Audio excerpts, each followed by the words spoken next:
Hey, let me know if you're there. If anybody's there.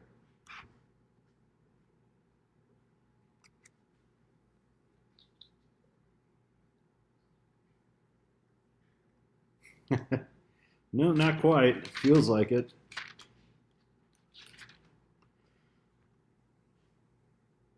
I'm just going to give everybody a few minutes to hop on. Some folks to kind of get themselves situated and all that kind of stuff. And so, hey, I'd love to know, what are you doing? Come on, fill me in on the comments over on the side there. Let me know what you've been doing to keep yourself occupied during the last few days of your quarantine. Shoot, I would love to hear. Any tips or tricks of the trade? What are you doing that's keeping you from having cabin fever and going crazy? Let me know. Would love to know.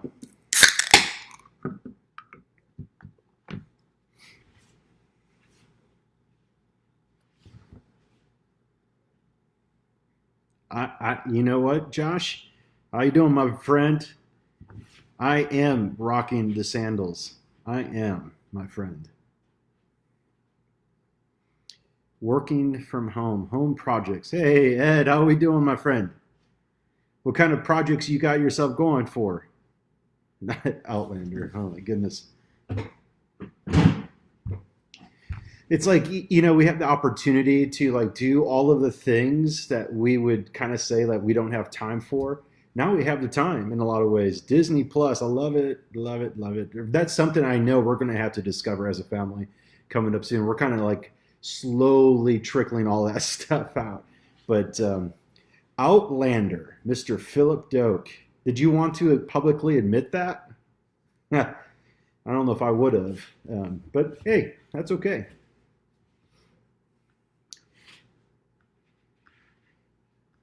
Yeah, yeah, that's good. Well, oh my goodness. Well, there's a few things I wanted to accomplish this evening. One of the folks actually just emailed me and was wondering, are these times going to be kind of an occurrence at this hour? No, I want to try to get these at a little bit of an earlier time, just because it's a little bit late because my family and I, we've been on a little bit of a vacation trip that we had planned. And we decided, you know what, we're still going to do it, even in the midst of all the craziness. We might as well be quarantined somewhere else. And so that's what we're doing. And so that's why these are a little bit later. So we're going to be very mindful of, even our seniors who tend to, this would be considered late. So we're going to try to have these at different times and different hours, et cetera, et cetera. But hey, real quick, before I get into some things that's on my heart, I just want you to know that we still want you to submit prayer requests. And you can do that if you go to austinoakschurch.org/connect. And if you go on there, you can submit prayer requests. Now, this doesn't necessarily just have to be a prayer request for you. It could be for a friend, a coworker, a colleague. For instance, we got a prayer request that came in from someone in our church who has someone in their family who's now in the hospital with the coronavirus. And so it's like things like that. We want to pray for you on those things. And saying that, go to austinoakschurch.org/connect prayer requests. So saying that too, and I know some of the staff are on here as well. And so they can kind of fill in some of the details that I might leave out. So for instance, we're still going to be doing our prayer meetings that we do normally as a staff and invite you guys to come to Tuesdays from 12 to 12:30. So we're going to try to figure out a virtual space to have that prayer meeting. And so all of these prayer requests, these are things that we're going to be praying for. And I also want to kind of recap a little bit what I challenged all of you to do and consider doing during this season, this prolonged season that we have. With this coronavirus and being, at home and all that kind of stuff. And so we talked about a couple days ago about needing to keep our eyes on Jesus. And one of the reasons that gets us so overwhelmed, and sometimes when we start to see the storms, it gets so overwhelming, just because we're inundating ourselves with all of the media, and there's not a whole lot of positive that's coming from that, and so it can just start to feel so overwhelming. And so what we're challenging ourselves to do in a season is to intentionally pray and fast. And one of the specific areas that we're asking people to fast from is not necessarily food, even though if that's something you want to do, encourage you to do that. But we want to fast from media. And so what we're doing is asking you to choose a day, any day that would work best for you, Sunday through Sunday, okay? So pick one of those days, if it's Monday, if it's Tuesday, if it's Wednesday, whatever works. And here's what we just want you to do. Let us know which day you are choosing, because we would love to see every single day of the whole week, all 7 days, somebody is fasting and praying on that time. And so I want to encourage you to do that. And with the media fast, basically, you can set the parameters, but here's a suggestion. Yes, obviously now technology is how we're communicating and engaging with each other. So in that vein, it's totally appropriate. But what I would encourage you to fast from is all of the news, all of the Facebook posts, all of those things that are just coming at you over and over and over. Fast from those things. Just get your heart set on Jesus. And so what we want to encourage you to do in this time, when you're praying, okay, when you feel the need to know how many cases now we have in the United States and how many deaths have happened now in the United States. Like if you feel those itches inside of you that you got to find out or look at the news, take that moment and pray. And just start praying for God's glory to be made known in this time. Pray for people to come to know Jesus and for God to be moving in their hearts. And pray for those who aren't infected with it and pray for their safety and those concerns. So I want to encourage you to do that. Just keep your heart unadulterated. Keep your heart away from media in this season when you choose to fast and pray, and just focus on Jesus for that, okay? So I want to encourage you. Pick a day, let us know. Let's be a church that's going to be intentional praying here, okay? Let's be a church that is intentionally praying for God to move in the hearts of his people, and also to be opening up eyes and hearts to see the goodness of Jesus Christ in this season. So another thing that I want to inform you on is a lot of times, 2 days ago, a lot of questions are being asked. Do we have ways to help our seniors in our church? Is there things that we can do? And we do. In fact, Don Reed just posted it right there in the comment page. It's real simple. Get on the hub. You go on the hub. Look for the little box that says, help each other out. Then you just hit the click here button, and you click that. All of a sudden, you're going to be part of a group of people that will get all of the needs that will be coming. And if you can respond to that need, just do so. And that way we can help our folks in our church who are in need in this time and in this season. So again, prayer request, austinoakschurch.org/connect. Let us know how we can be praying for you. Go to the hub to find out ways how you can help our seniors in our church. Pray and fast. Which day of the week are you going to be choosing to fast from media and to be praying for God to move in this time? Join us on our prayer sessions. 12 to 12:30. They might even go to 1. Who knows? We might get a little crazy and spend an extra time because we have extra time. So I want to encourage you to do that. Look for those information. And also, 2 last things before I get into the word and share a little bit what's on my heart. Last time I was live, I don't even know what to call these things. Like last time I was with you, I'm not with you. I'm sort of with you, but sort of not with you. And this is really awkward for me because I hate, you see this thing right here? I hate cameras. Cameras terrify me. They terrify me. And the fact that I have to stare at a camera this whole time terrifies me. So, anywho, last time we celebrated that we raised enough money, again, if you recall, to eliminate the debt. But not only that, we took the surplus and we committed to building that church for African New Life in Rwanda. And we have enough funds to do that. And so we raised enough funds. Look who's peeking at me right over here. Come on, Addie, say hi. Sorry about that. Hey, life happens. This is life right here, right? So we raised enough money and we sent the money over to Rwanda so they can build that church in that new village. And a lot of good things are going to happen from that. Okay. So this coming Sunday, you're going to be with us live, Okay, you're going to join us live. If you're part of the Nueva Vida crowd, you're going to be at the 9:30 service live. And if you're part of, just, the classic or the contemporary, you're going to join us at 11 live. And here's what we're going to do. We're moving into our series. We're just going to jump into the series that we had planned, and it's going to be focusing on this season of Lent, okay? This is a really, really, really important season for us as we start to prepare our hearts to remember the death of Jesus, what he did for us, and also Easter morning, the resurrection, which is awesome, okay? So this Sunday, we're going to be focusing on the topic of the importance of remembering. And we're going to look at some parts of Scripture. We're going to be looking at areas dealing with why we should remember and how do we do that and not forget. So here's what I want us to do. Wherever you're at, if you're with a family or if you're, by yourself. Hi, Addie.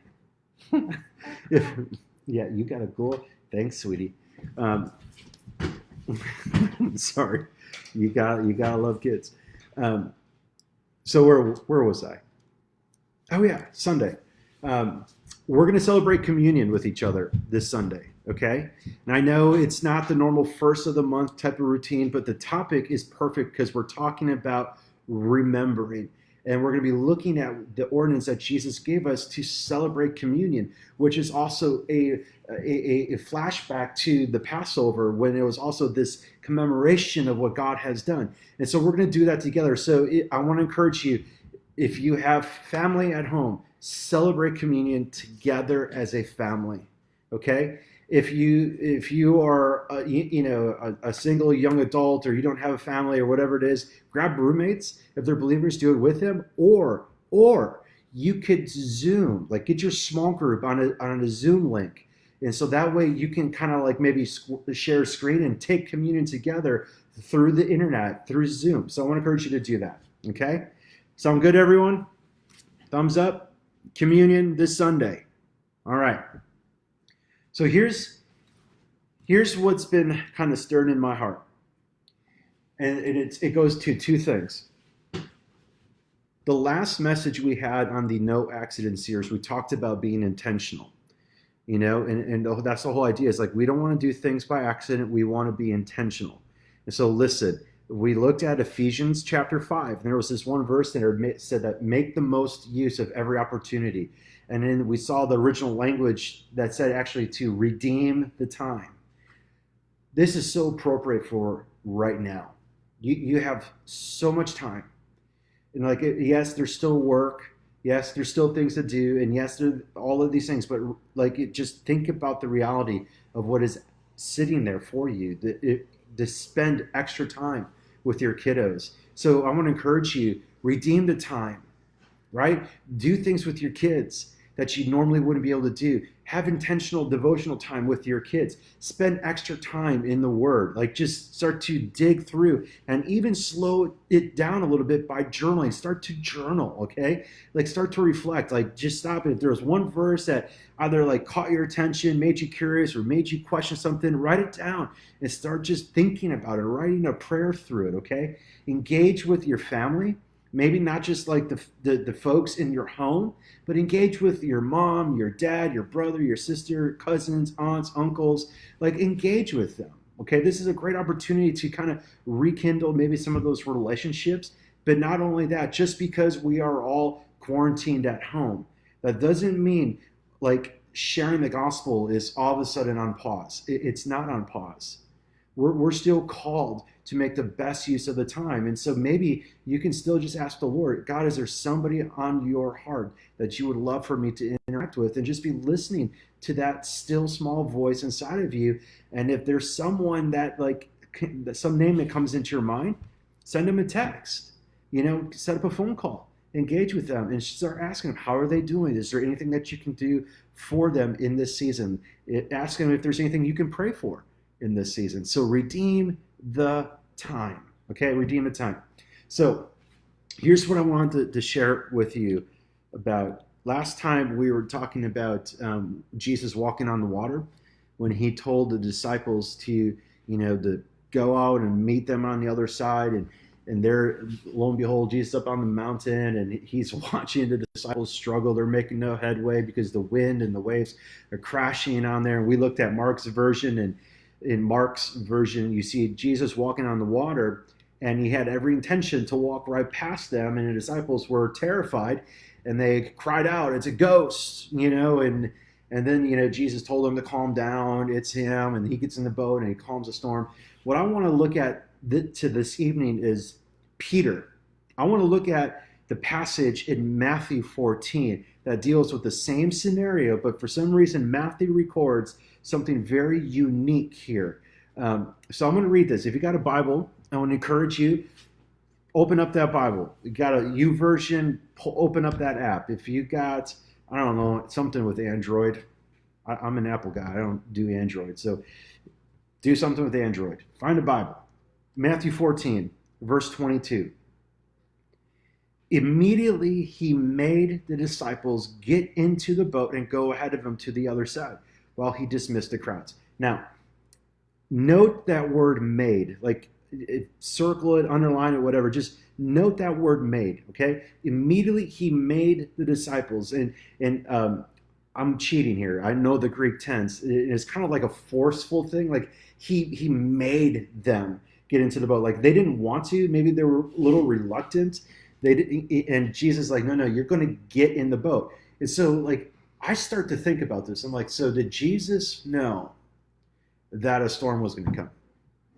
Like, did Jesus know that the wind and the waves are going to get there and it was going to be rough? Like, did he know that? And the logical answer is absolutely he did. And so you start to go, okay, so if Jesus knew this, he knew he was telling them to get into the boat, to row across, and to know that they're not going to be able to make it across on their own, knowing that they're going to hit a storm, an obstacle that they're not going to be able to get any further. Jesus knew that. And he's like, go do this. Jesus had something in mind. And it starts to make me think about this line that we say in Christian circles, which is so horrible. It just creates really bad thinking, where it says that God doesn't give us more than you can handle. Like that is just absolutely wrong. Because it's like, I don't know. I look at the Bible and I see a lot of scenarios where it looks like, yeah, it's more than what they can handle. And even if you look at 2 Corinthians chapter 1, Paul was talking to the church in Corinth, saying to them, he's like, listen, I'm letting you know my sufferings. Like we were longing for death. It was so bad. And like God did this. And here was the point. He said, God did this so that we wouldn't depend on ourselves, but on him who raises the dead. So the thought that God doesn't give us more than we can handle is like, well, I'm never going to be in a situation that I'm going to be absolutely desperate. That's just simply not true. We know what we're trying to say in that statement, but the better statement is, yes, God puts us in situations that is more than what we can handle, but it's never more than what he can handle. That's the important part. He made them get into the boat and to get through, right? He knew they couldn't handle it. They knew they weren't going to be able to get to the other side on their own. And that was the point. He wanted them to recognize something about him in the storm.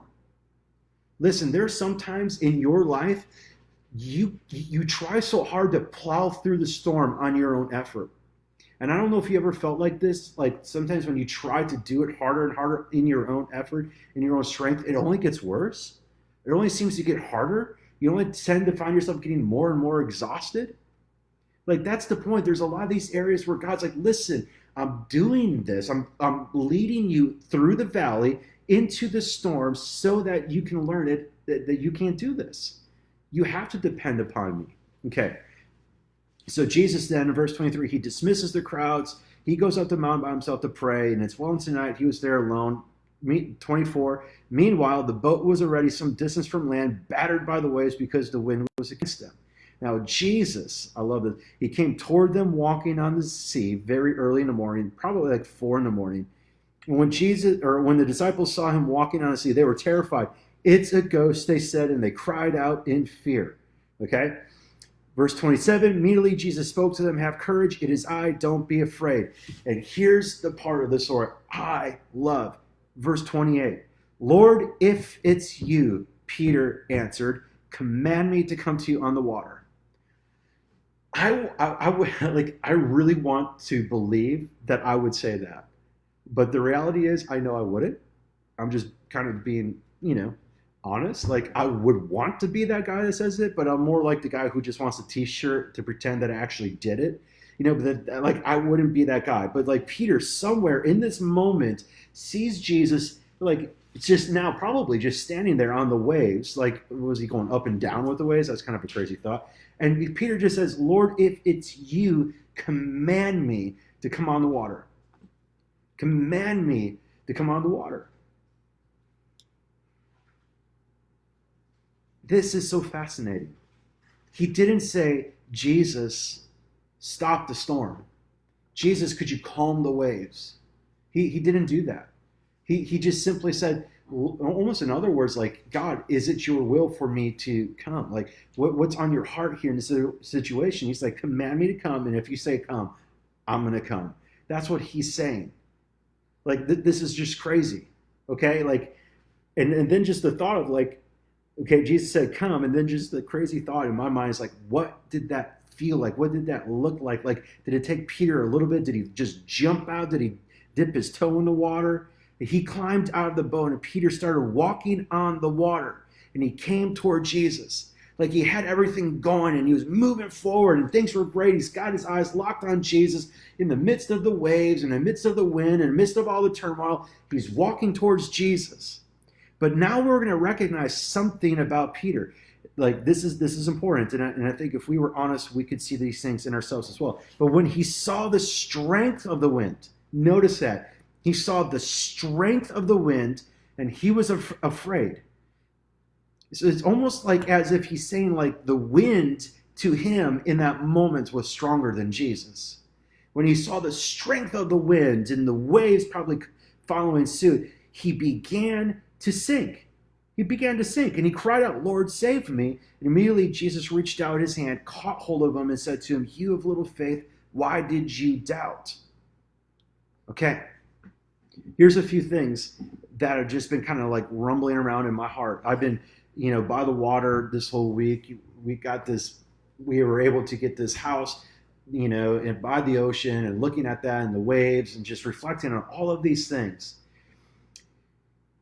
All it takes, okay, like let me back up a little bit.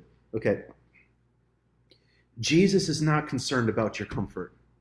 I'm going to preach a little bit. Jesus doesn't care about your comfort. He doesn't care. What he cares about is getting you in circumstances and situations that he can grow and stretch your faith.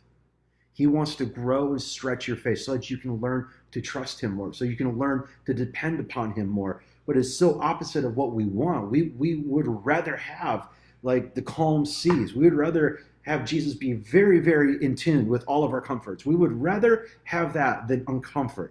But Jesus doesn't really care about your comfort. He cares about making you become a person of faith who walks by the Spirit, who walks by faith. If that means that there's going to be hardship, if that means he's got to get you in the boat to go up there to paddle against the wind and the waves in the storm on your own, to make you finally realize that you can't do it on your own, he will do that.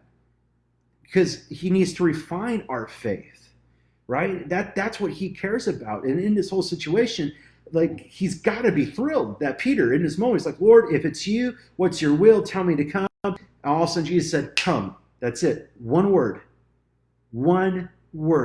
is all Peter needed to step out on faith. One word. Folks,